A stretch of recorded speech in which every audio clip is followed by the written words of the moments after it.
ဒီကောင်လေးကိုမြင်ဘူးကြလားမသိဘူးဗျဒီကောင် AR drawing လို့ခေါ်ပါတယ်ဒီကောင်ပုံဆွဲတဲ့သူတော်တော်များများတော့မြင်ဘူးပြီးသားတွေ့ဘူးပြီးသားဖြစ်မှာပါဆိုတော့ကျွန်တော်ဒီကောင်လေးအကြောင်းဒီနေ့ပြောကြမယ်နော်ဒီမှာ AR drawing ကဘယ်လိုလုပ်လို့လဲဆိုတာကျွန်တော်အရင်ပြောပြမယ်ဗျမသိရသေးတော့ပေါ့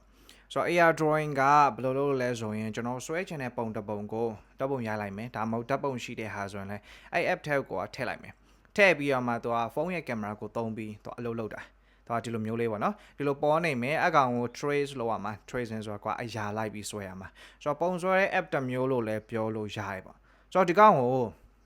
ကျွန်တော်တို့ပုံဆွဲသူတွေအနေနဲ့သုံးတယ်လားမသုံးသင့်ဘူးလားသုံးမယ်ဆိုရင်ရောဘယ်သူတွေသုံးသင့်လဲဆိုတော့ကျွန်တော်ရဲ့အမြင်ကိုပြောပြပေးမယ်ဆိုတော့အဖွဲနှစ်ဖွဲခွဲလိုက်မယ်ကွာ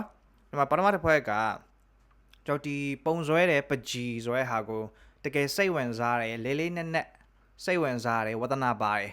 လုံးဝအချိန်ပေးနိုင်တယ်ငွေကုန်ကြေးကျခံပြီးတော့အပင်ပန်းခံပြီးတော့ကိုဒီဇိုင်းမှလုပ်မယ်လုံးဝကို crazy ဖြစ်တယ်ဆိုရင်ဒီကောင်မသုံးသင့်ဘူးဘာလို့လဲဆိုတော့ဒီကောင်က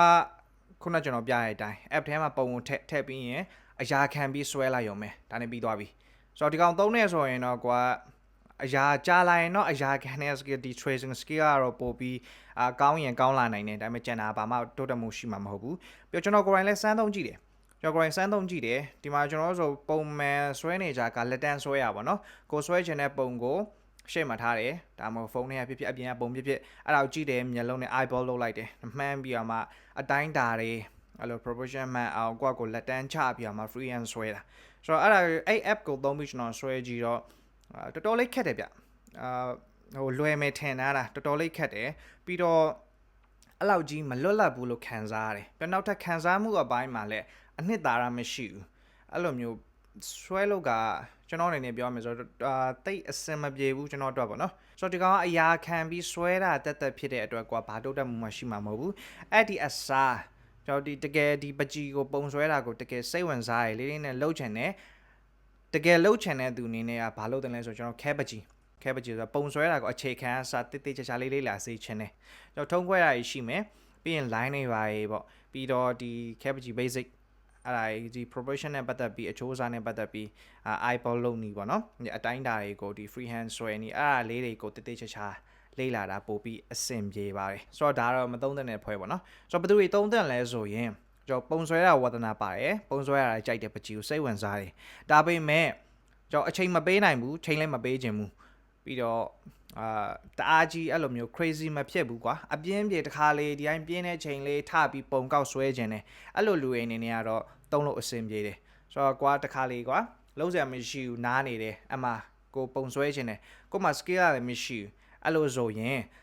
အစကနေ0ကနေစပြီးမှလေ့လာနေမယ်အစားအဲ့ app လေးကိုကွာသုံးမယ်ကိုဆွဲခြင်းတဲ့ပုံကိုအဲ့ app ထဲထည့်လိုက်ဒါမှမဟုတ်ဓာတ်ပုံရိုက်လိုက်ပြီးအဲ့ဒါကိုကွာ trace လုပ်လိုက်ဒီအရာခံပြီးဆွဲလိုက်အဲ့ဒါဆိုရင်ကွာအပြင်းပြေတယ်ပြီးတော့အယောင်လေးပါလေးပါချဲလိုက်ပါနော်ဆိုတော့အဲ့လိုလူရဲ့အနေနဲ့ဆိုရင်တော့ဒီ app ကသုံးရတာအဆင်ပြေတယ်သုံးလို့ရတယ်သုံးဆိုတော့အဲ့လိုအပြင်းပြေဆွဲချင်တဲ့သူတွေအတွက်လည်းကျွန်တော် channel တစ်ခုအသက်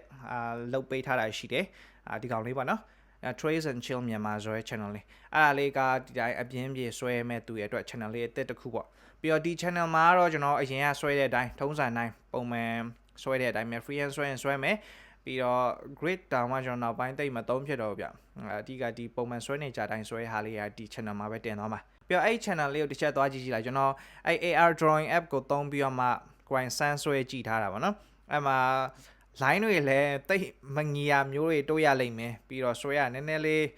ကိုတော့ခက်နေရပါတော့အဲ့ဒါလေးတိတိကျမြင်ရလိမ့်မယ်ကျွန်တော်တော့ဆွဲရခက်နေရလို့ပြောလို့ရပါတော့ဆိုတော့ဒါတော့ AR drawing ပုံမှာကျွန်တော်အမြင်ပါ